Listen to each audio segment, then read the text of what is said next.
চিপাঝাৰত পদুম ফুলিব, বেলেগ কথা নাই। পদুম আহিব। আমাৰতো পাৰ্টিটো ডক্টৰ পৰমানন্দ ৰাজবংশী আমাৰ পাৰ্টি আছিল। মানুহে পৰমানন্দ ৰাজবংশীক বা দিলীপ শইকীয়া, মই লোকসভাৰ প্ৰাৰ্থী আছিলোঁ। আমাৰ প্ৰতীকটো মূল, প্ৰতীকটোক চাই ভোট দিয়ে। গতিকে প্ৰতীকটো পদুমত ইয়াত চিট মোটামুটি পদুমে পাব, এই ধৰণৰ দিশত আগবাঢ়িছে। গতিকে আমি পদুমক জিকাব লাগিব। পৰমদাই ভাল কাম কৰিছে, পৰমদা ভাল কাম কৰাৰ নিশ্চয় তাৰ বিশ্লেষণ হৈ আছে।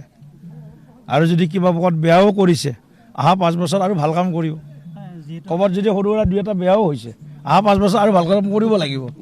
গতিকে সেইকাৰণে মই আজি সেই বুলি মই কোৱা নাই যে পৰমদাই চব ক্লিয়াৰ হৈ গৈছে।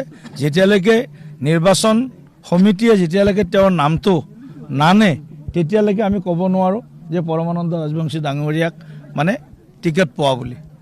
কেন্দ্ৰীয় সমিতি সিদ্ধান্ত হোৱাৰ পিছত যেতিয়া লিষ্টত নামটো ওলাব, তেতিয়া মই ক'ব পাৰিম যে পৰমানন্দ ৰাজবংশী আমাৰ এইবাৰ প্ৰাৰ্থী।